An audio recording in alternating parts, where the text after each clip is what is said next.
some stuffed shells with Italian sausage in it.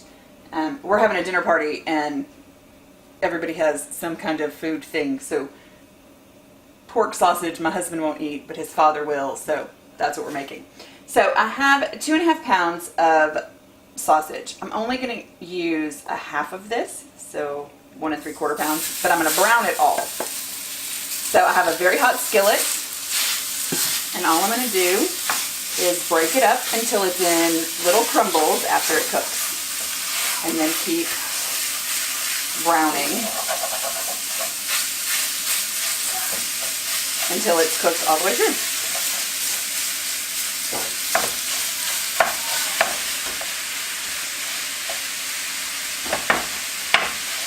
So once you've gotten the sausage mostly broken up, you don't just stand here and keep wash over the sausage.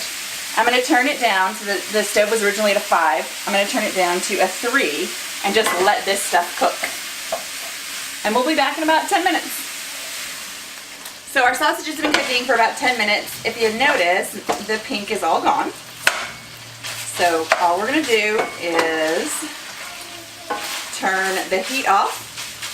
We're going to slide it into a glass bowl and let it sit on the counter until it cools off. Right now it is too hot for me to start crumbling and filling things. So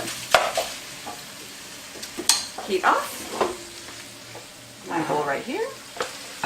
And we are just going to put all the sausage in the bowl. And once it's cooled off, we'll be back to make the shells and the cheese filling. So the next step in our sausage and cheese stuffed shells is to cook the shells. It's a regular box of jumbo shell pasta. I've got a pot of almost boiling water. And we're going to slowly add our shells in, along with 2 tablespoons of olive oil. This is going to keep the shells from sticking together. And then we're going to let those cook for about 5-6 minutes. Really, you just want them soft enough to fill, but not gooey and mushy. So our pasta is al dente, which means it's just slightly cooked. We are going to drain it, and then I'm going to leave it in this colander and let it cool off enough that we can handle it. And while that is cooling, we're going to go make our cheese filling. So to make our cheese filling, I have a 32-ounce jar of ricotta cheese, and to that I'm going to add 3 whole eggs,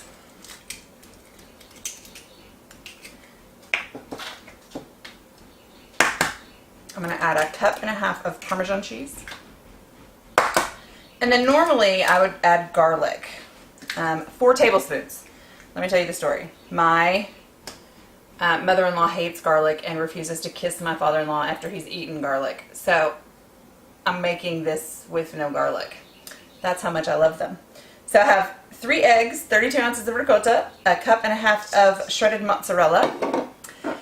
So in order to make some flavor in it without garlic, I'm going to use a teaspoon of basil, 2 teaspoons of oregano, and a teaspoon of white pepper. I would add salt, but we are also going to put in 1/2 cup of Parmesan cheese. And Parmesan cheese has enough sodium and enough salt in it that you don't really need to add more. So then we're going to mix this all together until we have a filling for our pasta. And once again, you just want to get the one consistency so that it's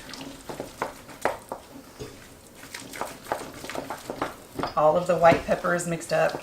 The last thing you want to do is bite into one of your stuffed shells and have a giant chunk of oregano or pepper without the balance of the other flavors.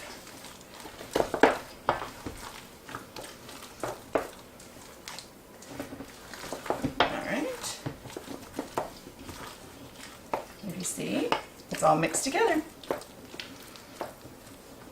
So now what we're going to do is our sauce. You can use any sauce that you want, any spaghetti sauce, marinara sauce, some tomato-based sauce. I have 1.5 cups of it. I'm just going to pour it in the middle of my pan.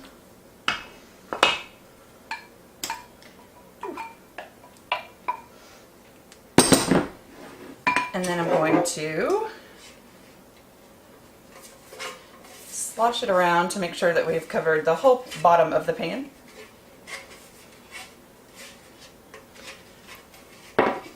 Now, if you want to add the sausage in at this point to your cheese mixture, you can. It's cool enough. It's not going to hurt it or anything. I'm going to sprinkle my sausage over the top because I'm only going to put it on half of the shells. That way my husband can eat perhaps the other half because he doesn't eat pork. So I have roughly a tablespoon size spoon. I have my shell and we're just going to pop it open and fill it with cheese. Close it a little and line it in the pan. And we're just going to keep doing this until we run out of shells or room in the pan. Or cheese. Whatever comes first.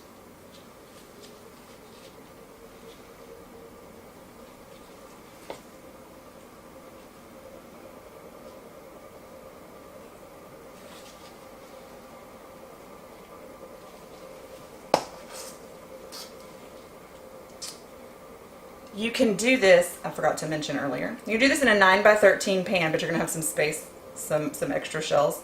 So I used a 14x14 cake pan. That way I can get everything in one pan and I don't have an extra. It's less washing to do later. And we're going to assemble all of this and then put it in the refrigerator. We're not going to bake this until tomorrow, because tomorrow's Easter. But this is one of those good make ahead meals because you can make it, prep it, put everything together in the refrigerator and then finish it off tomorrow.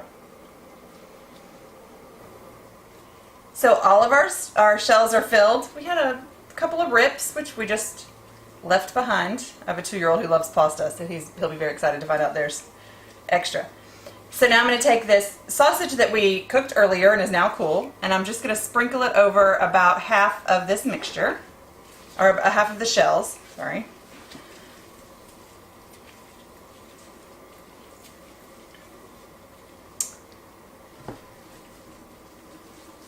And you want to break up, if you have some big chunks, just break them up with your fingers.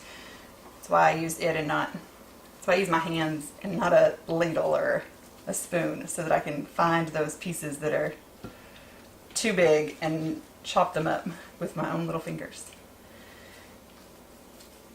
And then we are going to pour some more of the red sauce over the top. And then we're going to put this in the refrigerator and we will be back. Tomorrow we'll put cheese over the top and then we'll bake it in the oven.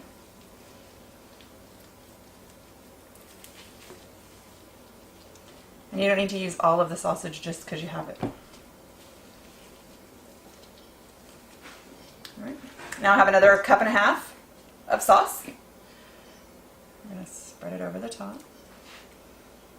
I'm drizzling, but that's because I have a spatula I can go back